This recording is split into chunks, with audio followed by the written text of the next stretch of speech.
ജീവിതത്തിൽ ആദ്യമായി ശരിക്കും തനിക്ക് ഇഷ്ടപ്പെട്ടൊരു മനുഷ്യനെ കാണുന്നുവെന്ന് ടോട്ടോച്ചാന് തോന്നി. കൊച്ചു ടോട്ടോ സംസാരിച്ചു കൊണ്ടിരിക്കുന്നതിനിടയിൽ ഒരിക്കൽ പോലും മാസ്റ്റർ കോട്ടുവായിടുകയോ അശ്രദ്ധനായിരിക്കുകയോ ചെയ്തില്ല. അവൾ പറഞ്ഞ കാര്യങ്ങളിൽ അവൾക്കൊപ്പം താല്പര്യമുള്ള മാസ്റ്റർ അവളുടെ വിശേഷങ്ങൾ കേൾക്കാൻ മറ്റാരും ഇത്രയും മെനക്കെട്ടില്ലല്ലോ. ടോട്ടോച്ചാൻ തനിക്ക് ഏറ്റവും ഇഷ്ടപ്പെട്ട മനുഷ്യനെ കണ്ടെത്തുകയായിരുന്നു. സിസ്റ്ററെ, എച്ചും വിളിക്കുന്നുണ്ട്, അർജന്റാ. ദേ വരുന്നു.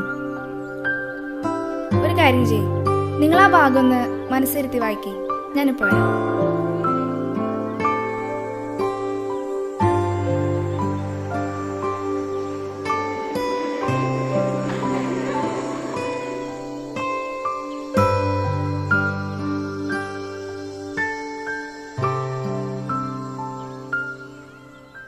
ആ സിസ്റ്റർ ഇരിക്കി. കാരോളിൻ സിസ്റ്റർ ഇപ്പോൾ 10Bയിലല്ലേ? ആ, ഇന്ന് ഉച്ച കഴിഞ്ഞ് 2 മണിക്കാണ് ഡിയോ വരുന്നത്. നമ്മളൊന്ന് കരുതിയിരിക്കണം. എല്ലാം ഓക്കെ ടീച്ചറെ, നമ്മൾ ഇന്നെല്ലാം പ്ലാൻ ചെയ്തതല്ലേ. അതല്ല പ്രശ്നം. സിസ്റ്ററിൻ്റെ അമ്മ വിളിച്ചിരുന്നു. സിസ്റ്ററെ ഒരുപാട് പ്രാവശ്യം വിളിച്ചിട്ട് കിട്ടാതായപ്പോഴാ. അത് പിന്നെ അറിയാം, ക്ലാസ് ടൈമിൽ ഫോൺ സൈലൻ്റ് ആയിരിക്കുമെന്നറിയാം. കാര്യം എന്താണെന്ന് വെച്ചാൽ സിസ്റ്ററിൻ്റെ ഫാദറിന് ഇന്ന് കാലത്ത് എന്തോ ഒരു വിഷമം. പേടിക്കാനൊന്നുമില്ല. ഇപ്പം ഹോസ്പിറ്റൽ ഒബ്സർവേഷനിലാ. ഒരു പ്രായം കഴിഞ്ഞ് ഹോസ്പിറ്റലിൽ ചെന്നാൽ അങ്ങനെയാ, അപ്പം അഡ്മിറ്റ് ചെയ്യും. റിസ്ക് എടുക്കണ്ടല്ലോ എന്ന് കരുതിയിട്ടാ. എൻ്റെ ഒരു ആൻറ്റിക്ക്. എന്നിട്ട് അമ്മ എന്ന് പറഞ്ഞു? ഒന്നും പറഞ്ഞില്ല. സെൻറ്റ് ജോസഫിൽ അഡ്മിറ്റാ. നാട്ടിലിപ്പോൾ മക്കളായിട്ട് സിസ്റ്റർ മാത്രമേ ഉള്ളൂ, അതുകൊണ്ട് അറിയിച്ചതായിരിക്കും. അമ്മ ആകെ പേടിച്ചാണോ? ഞാനിന്ന് ഹോസ്പിറ്റലിൽ പോയിക്കോട്ടെ, അമ്മയ്ക്കൊരു ധൈര്യത്തിനും സഹായത്തിനും. No no no no sister എന്തേ പറയണേ? ഇന്ന് ഡിയോ വരുമ്പോൾ സിസ്റ്റർ ഉണ്ടാവണം. ഞാൻ HM ആയതിനു ശേഷം ആദ്യത്തെ വിസിറ്റാ. സിസ്റ്റർ ഉണ്ടെങ്കിൽ എനിക്കൊരു ധൈര്യ. പക്ഷേ അമ്മോടെ ഒറ്റയ്ക്കല്ലേ? അത് ശരിയാ, പക്ഷെ ഇപ്പൊ അവിടെ ചെന്നിട്ട് എന്താ കാര്യം? ICUവിന്റെ മുമ്പിൽ വെറുതെ എങ്ങനെ നോക്കിയോണ്ട്. അതെ, ഏതായാലും ഡിയോ വന്നു പോയാല് ഉടനെ സിസ്റ്റർ ഞാൻ ഹോസ്പിറ്റലാക്കാം, പ്ലീസ്.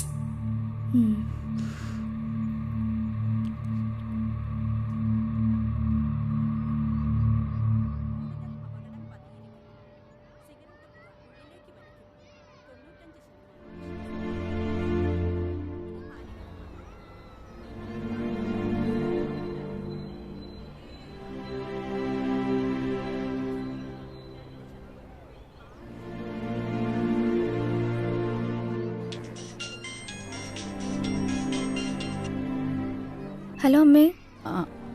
മോളെ, എന്തുണ്ടായമ്മേ? പപ്പയ്ക്ക് എന്താ പറ്റിയേ? രാവിലെ നടക്കാൻ ഇറങ്ങിയതാ. നടത്തം കഴിഞ്ഞ് വീടെത്താറിയപ്പോ കുഴഞ്ഞു വീണു. അപ്പം തന്നെ ഹോസ്പിറ്റലിൽ എത്തിച്ചു. അറ്റാക്കാണ് ഇത്ര. ആൻജിയോഗ്രാം ചെയ്താലേ കൂടുതൽ കാര്യങ്ങൾ അറിയൂ. മോളൊന്ന് വരുമോ? അമ്മയ്ക്ക് പേടിയാവാ. പേടിക്കണ്ട അമ്മേ, ക്ലാസ് കഴിഞ്ഞ ഉടനെ വരാം. അതിനു മുൻപ് വന്നൂടെ മോളെ. കുഞ്ഞച്ചനെയും തങ്കച്ചനെയും വിളിച്ചു. അവർക്കൊന്നും ഉടൻ വരാനാവില്ലത്രേ. കുഞ്ഞച്ചൻ ഏതാണ്ടൊക്കെ UK സിറ്റിസൺഷിപ്പ് എടുക്കുന്നതിൻ്റെ തിരക്കിലാണത്രേ. തങ്കച്ചൻ്റെ അവിടെയാണെങ്കിൽ ഇപ്പോൾ മഞ്ഞ് പൂടിക്കിടക്കുന്നതിനാൽ പ്ലെയിൻ ഒന്നുമില്ലത്രേ. വെള്ളിയാഴ്ച വിളിച്ചില്ലേ? ഉറങ്ങുമ്പോൾ വിളിക്കുന്നത് അവൾക്ക് കലിയാ. അമ്മ സമാധാനിക്കേ, ഞാൻ സ്കൂൾ വിട്ട വഴിക്ക് വരാം. മദറിനോട് പറഞ്ഞ അമ്മയുടെ കൂടെ 2 ദിവസം ഉണ്ടാവും. മക്കളുണ്ടായിട്ട് എന്താ കാര്യം? അവരുടെ നോട്ടം കിട്ടാനും വേണം ഒരു യോഗം. അമ്മ കരയാതെ, ഒന്നും സംഭവിക്കില്ല. നമ്മളൊക്കെ പ്രാർത്ഥിക്കുന്നവരല്ലേ. പിന്നെ വലിയേട്ടനും വലിയച്ചും കുഞ്ഞേട്ടനൊക്കെ അത്ര അടുത്തല്ലല്ലോ പെട്ടെന്ന് വരാൻ. അവർ വരും. ഏതായാലും ഞാൻ വേഗം വരാം. അമ്മ വിഷമിക്കാതെ പ്രാർത്ഥിക്കേ. എന്നാ ശരി. ശരി, വേഗം വരണേ മോളെ.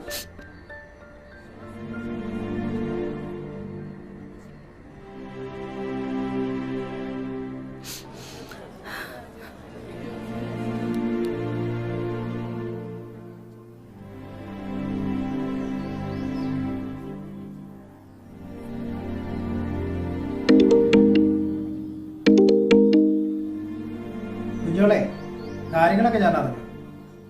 അമ്മയുടെ അക്കൗണ്ടിലെ കുറച്ച് ക്യാഷ് ഇട്ടുന്നുണ്ട്. അല്ല വലിയേട്ടാ, അമ്മയ്ക്ക് ധൈര്യത്തിന് വലിയേട്ടനൊന്ന് വരാൻ നോക്കിക്കൂടെ? ഞാനിപ്പോ ഒന്നും ശരിയാവില്ല. ഈ സിറ്റിസൺഷിപ്പ് പ്രോസസ് നടക്കുന്ന ടൈമിലോ തൽക്കാലം നീ ഒന്ന് മാനേജ് ചെയ്യാം. എനിക്ക് അർജന്റ് കോള് വരുന്നുണ്ട്. ഞാൻ നിന്നെ പിന്നെ കോൺടാക്ട് ചെയ്യാം.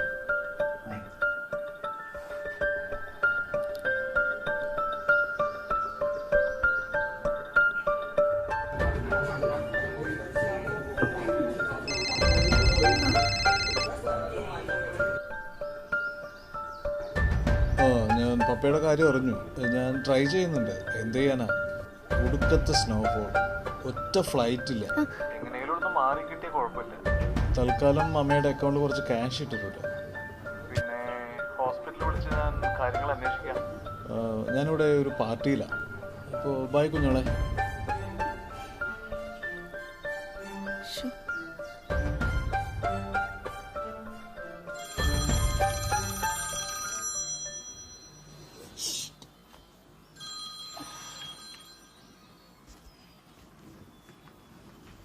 ഹലോ, നിന്നോട് ഞാൻ പറഞ്ഞിട്ടില്ലേ പലതവണ ഈ സമയത്ത് വിളിക്കരുതെന്ന്.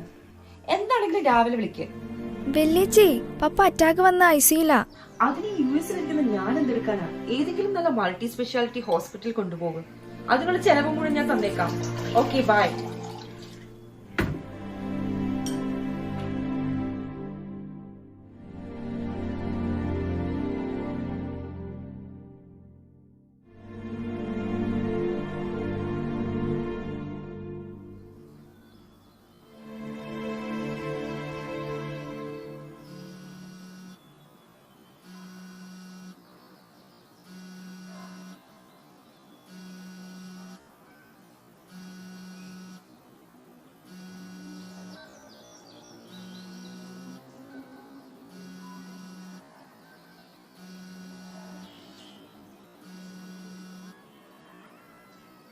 ഹലോ ഹലോ, കരോളി സിസ്റ്റർ അല്ലേ?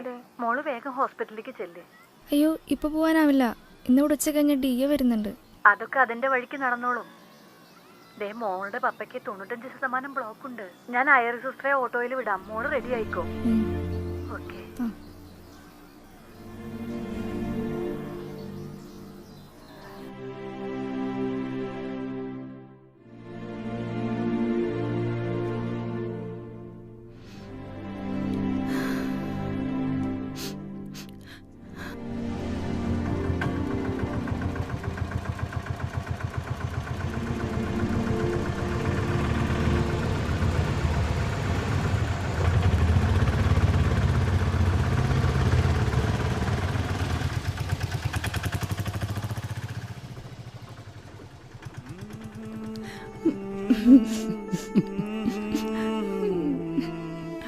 അവസാനം നീ മാത്രമല്ല ഞങ്ങൾക്ക്.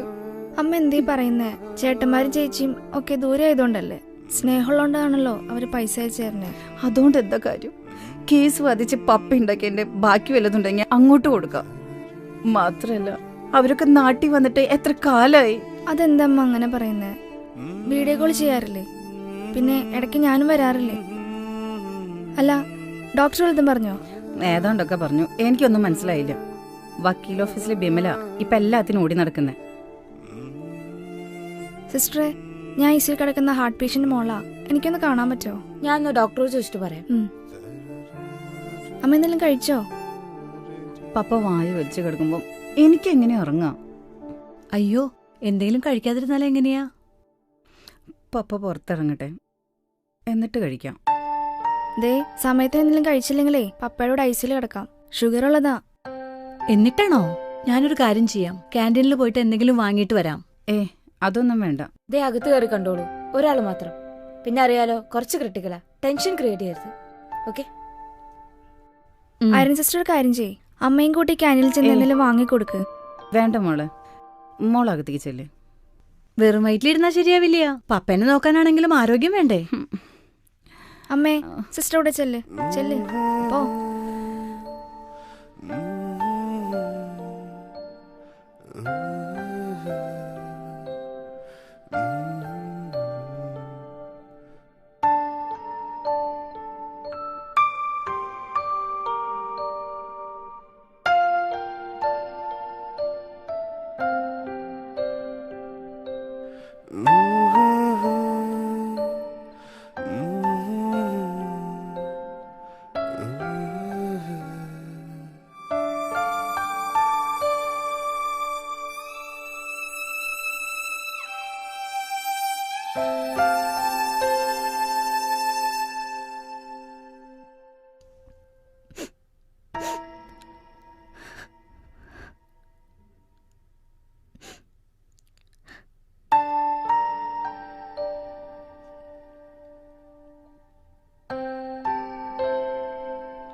വിമലേ, ഇഞ്ചക്ഷൻ ഓർഡർ കിട്ടിക്കഴിഞ്ഞാൽ പിന്നെ മതിൽ പൊളിക്കില്ലല്ലോ സാർ.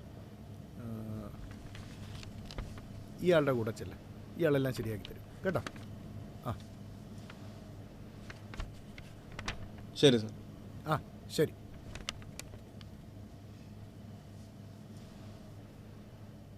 ദാസേ ഇറങ്ങാം. ശരി സാർ. ദാസേ. ആ സാറേ, ഇന്നാ 10ൻ്റെ റിസൾട്ട് വരണേ. കൃത്യം 11 മണിക്ക് മന്ത്രി റിസൾട്ട് അനൗൺസ് ചെയ്യും. 11 മണിക്ക് തന്നെ ആടോ കോടതി. അല്ല, കരോളിൻ മോള് 10ലാണല്ലോ. റിസൾട്ടിൻ്റെ എന്തെങ്കിലും ടെൻഷൻ ഉണ്ടെങ്കിൽ കേസ് വേണമെങ്കിൽ മാറ്റി വെപ്പിക്കാം. ദാസേ, എനിക്ക് മക്കള് 4. 4-മത്തതാ കരോളി. ബാക്കി 3ൻ്റെയും 10ൻ്റെ റിസൾട്ട് വരുമ്പോൾ ഞാൻ കോടതി മുറിയിൽ കേസ് വാദിച്ച് ജയിച്ച് അർമാദിച്ചോണ്ടിരിക്കുക. അവർക്കൊക്കെ ഫുൾ A+ഉം 100% മാർക്കും ഉണ്ട്. ഇത്തിരി താമസിച്ചറിഞ്ഞുകൊണ്ട് മാർക്കിനൊരു കുറവും വന്നില്ല. സാർ ആ കാര്യത്തിൽ കോൺഫിഡൻസ് ആണെന്ന് എനിക്കറിയാം. കരോളിൻ മോൾ എനിക്കറിയാവുന്നതല്ലേ.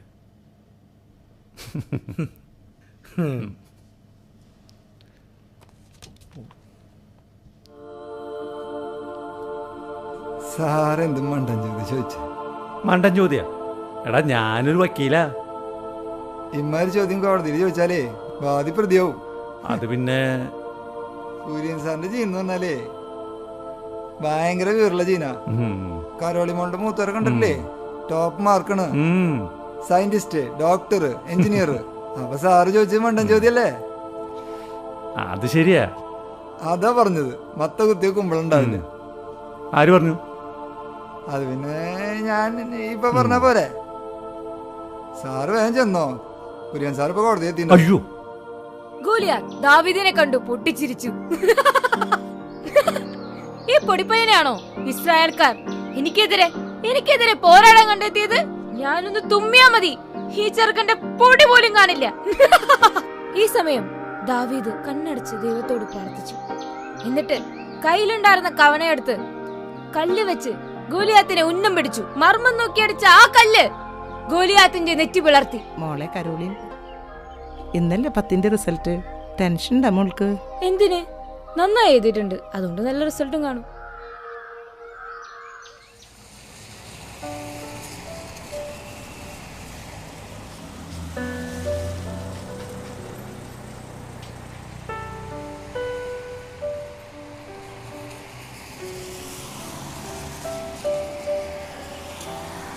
അതെ, എന്നാ ഉണ്ടോ വിശേഷമൊക്കെ? ശരിക്കും കയ്യിന്ന് പോയിന്ന് കരുതി കേസാ. കുര്യൻ സാർ വാദിച്ചു കേസ്. അത് പിന്നെ വിനോദേ, കാശ് എത്ര കിട്ടിയാലും ആർത്തി മാറാത്ത ചില കിളവന്മാർക്കുള്ള മറുപടിയാ ഈ വിധി.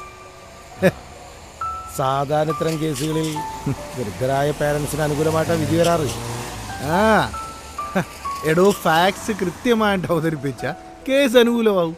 പിന്നെ റിട്ടയർഡ് ടീച്ചേഴ്സിന് കിട്ടുന്ന പെൻഷൻ, വീട്ടുപറമ്പിലെ ആദായം, ഇതൊക്കെ പോരേടോ 2 പേർക്ക് സുഖമായിട്ട് ജീവിക്കാൻ. പിന്നെന്തിനാ ജീവനാംശം കൂടെ താമസിക്കണമെന്നൊക്കെ പറഞ്ഞു. ആ മാഷ്ക്കും ടീച്ചർക്കും ഒന്നും മക്കളുടെ പൈസ ഒന്നും കിട്ടിയിട്ട് വേണ്ട ജീവിക്കാൻ.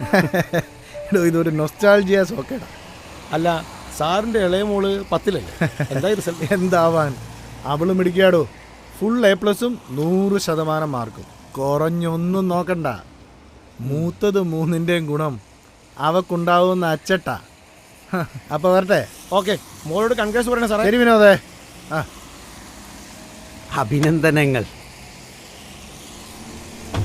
മാതാപിതാക്കളെ നോക്കേണ്ട ബാധ്യത മക്കൾക്കില്ലെന്ന് വാദിച്ച് ജയിച്ച അഡ്വക്കേറ്റ് കുര്യൻ ജോർജ് പുതിയ തലമുറയ്ക്ക് പറ്റിയ വക്കീൽ തന്നെ, സംശയമില്ല.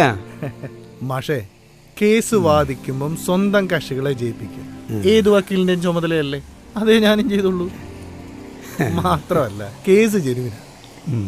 മാഷിനും വൈഫിനും നല്ലൊരു തുക പെൻഷനായി കിട്ടും. പിന്നെയും മക്കളുടെ വീട്ടിൽ നിൽക്കണം, അവര് ചെലവ് തരണമെന്നൊക്കെ പറയുന്നത് ഒരു തരം സെൽഫിഷ് പരിപാടിയല്ലേ മാഷേ?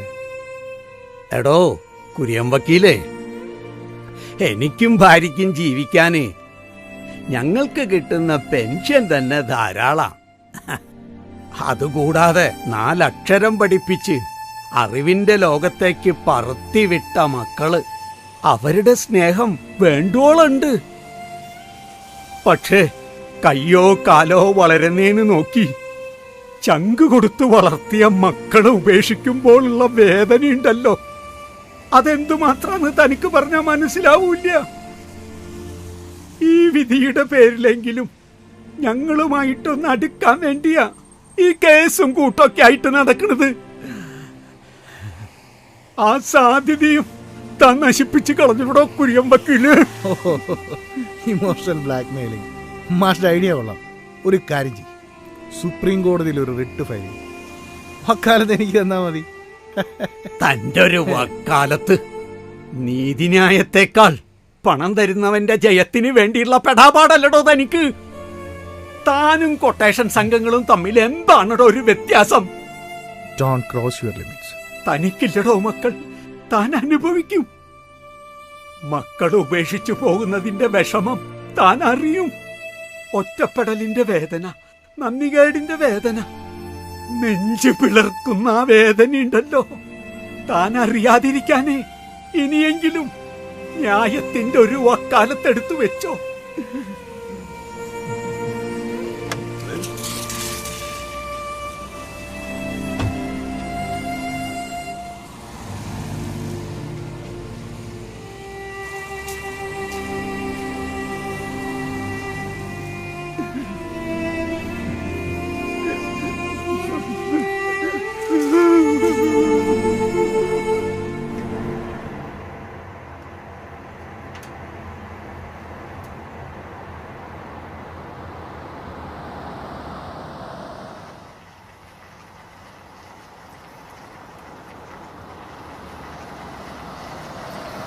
നെൽസാ, എന്താടാ ഇവിടെ? ആരാ ചത്തെ? ആ സാറേ, മരണമൊന്നല്ല സാറേ, അത് നമ്മുടെ സുകുമാരനില്ലേ ടൈലർ, അവന്റെ മോൾക്ക് 10ൽ 97% മാർക്കാ. Full A+. ഇതാണോ ഇത്ര വലിയ കാര്യം?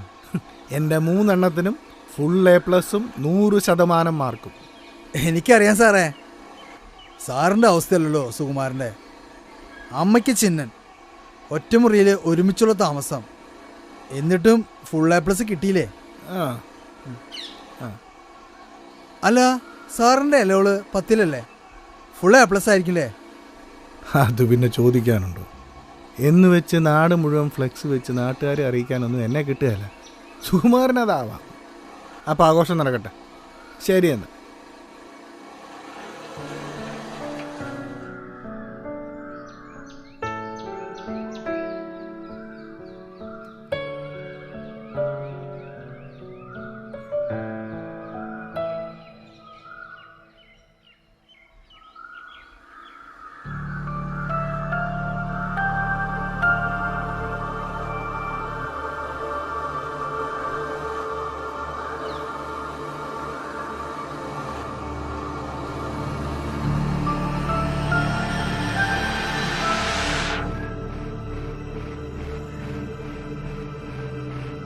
എന്താടോ ഇഞ്ചി കടിച്ച കുരങ്ങന്റെ കൂട്ട് നിൽക്കുന്നേ? എന്നാ പറ്റി? പിന്നെ കുഞ്ഞോളുടെ റിസൾട്ട് ഇന്നല്ലേ? ആ അതെ, അതിന് മാത്രം ടെൻഷൻ അടിക്കാൻ തന്നെ ആയിരിക്കുന്നു. മോഡൽ നമുക്ക് ഫുള്ളില്ലേ? എൻ്റെ മറ്റു മക്കളെ പോലെ ഇവളും ഫുൾ A+ഉം 100% മാർക്കും വാങ്ങിച്ചിരിക്കുന്നു. അതിനിപ്പോ എന്നാ പറയാനിരിക്കുന്നു? അതല്ല, മോളുടെ റിസൾട്ട് സ്കൂളിൽ നിന്ന് വിളിച്ചിരുന്നു. 2 A+ ഉള്ളൂ, ബാക്കിയെല്ലാം Aയാ. നീ ശരിക്ക് അവർക്ക് നമ്പർ മാറിക്കാണും? ഇല്ല, ഞാൻ തങ്കച്ചനെ കൊണ്ട് വിളിപ്പിച്ചിരുന്നു. എന്നിട്ട് എണ്ണം കെട്ടവൾ എവിടെ പോയി കിടക്കുക?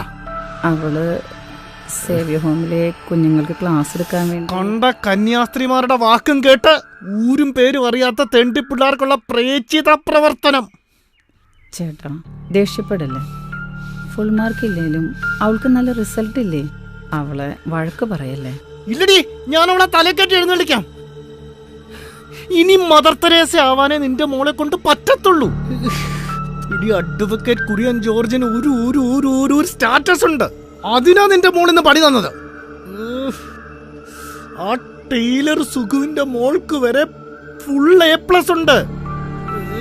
കണ്ട ജീസസ് യൂത്തും റിട്രീറ്റും സിസ്റ്റേഴ്സിന്റെ കൂടെയുള്ള കെട്ടിമാറാപ്പുമായിട്ട് നടക്കുമ്പോ മനസ്സിലാക്കണമായിരുന്നു ഇവള് കുടുംബത്തിന്റെ മാനം കളയുമെന്ന്. ചേട്ടാ ദേ അവള് വരുന്നുണ്ട് കേട്ടോ, ഒന്നും പറയല്ലേ പ്ലീസ്. അല്ല എന്താ ഇപ്പൊ ഒരു ടെൻഷൻ? ആർക്കെല്ലാം എന്തെങ്കിലും പറ്റിയോ?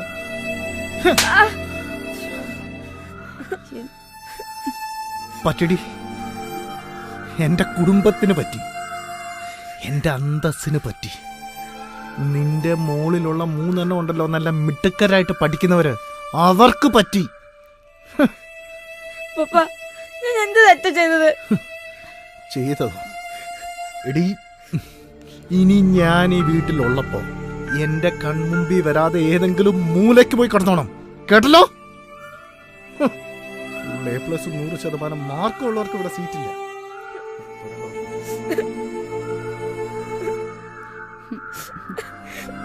അമ്മ, പപ്പ എന്തെങ്ങനെ? പപ്പയുടെ മോളഞ്ഞല്ല ഞാൻ. മാർക്ക് പറഞ്ഞാൽ ഇങ്ങനെയൊക്കെ? സാരല്ലേ മോളെ, പപ്പയുടെ സ്വഭാവം മോൾക്ക് അറിയണതല്ലേ. എനിക്ക് സയൻസ് മാത്സ് ഒന്നും പഠിക്കണ്ട അമ്മേ. എനിക്ക് ഡോക്ടർ എഞ്ചിനീയർ ഒന്നും ആവണ്ട.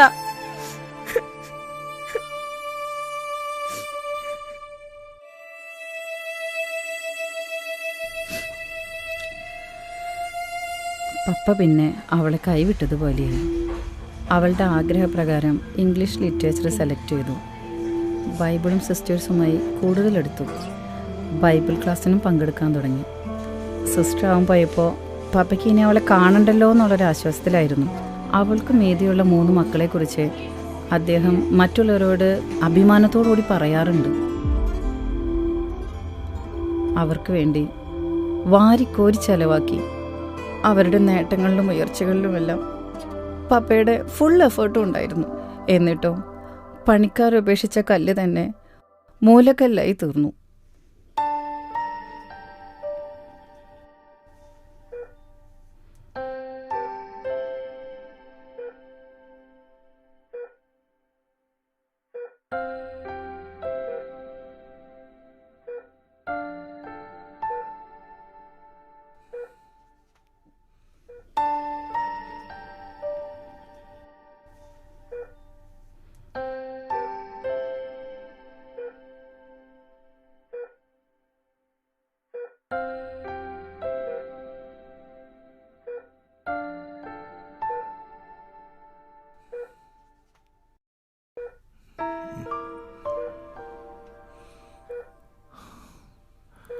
മോളെ, പപ്പ ഇനി അധികകാലമൊന്നും ഉണ്ടാവില്ല. അതിലെനിക്ക് സങ്കടമില്ല. പക്ഷേ മോളെ അമ്മയുടെ കാര്യം ഓർക്കുമ്പോഴൊരു പപ്പയ്ക്കൊന്നും വരില്ല. കുറച്ചു ദിവസം കഴിഞ്ഞ് ഉഷാറാവും. കോടതിയിലും പോവും. എന്നാലും സമൻസ് വന്നു. ഇനി അത് വാറണ്ടാവും. പോയില്ലെങ്കിൽ അറസ്റ്റ് ചെയ്ത് കൊണ്ടുപോകും. അതൊക്കെ സാധാരണമാണ്. പക്ഷേ എൻ്റെ പേരും പെരുമയും പണവും എൻ്റെ മക്കൾക്കുണ്ടായ അതും കാലാകാലം കുടുംബത്തിന് ഗുണം ചെയ്യാന്ന് വിചാരിച്ചു. പക്ഷേ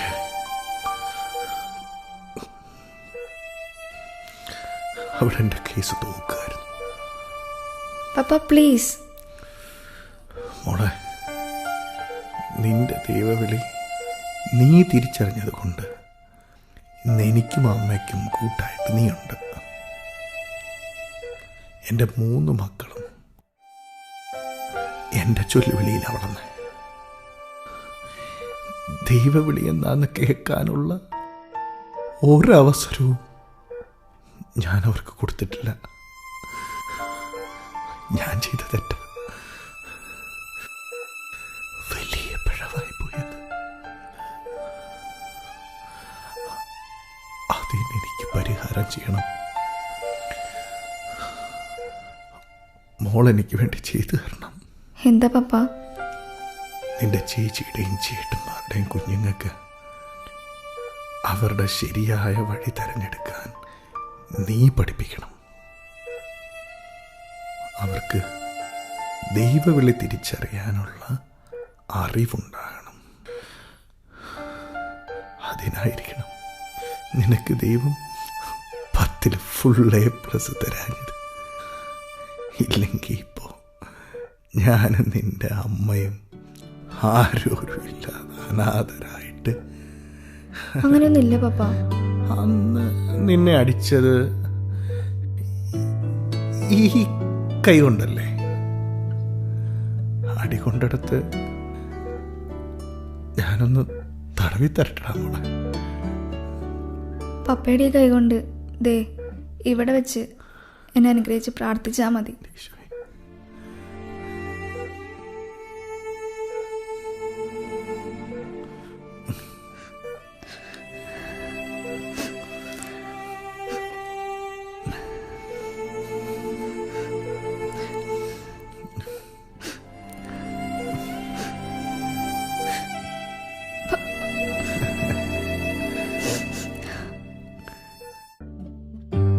പപ്പയുടെ ഉള്ള് ഈ ലോകത്തോട് മന്ത്രിക്കുന്നത് സിസ്റ്റർ കരോളിൻ കേട്ടു. നീയും പോയി ഇതുപോലെ ചെയ്യുക.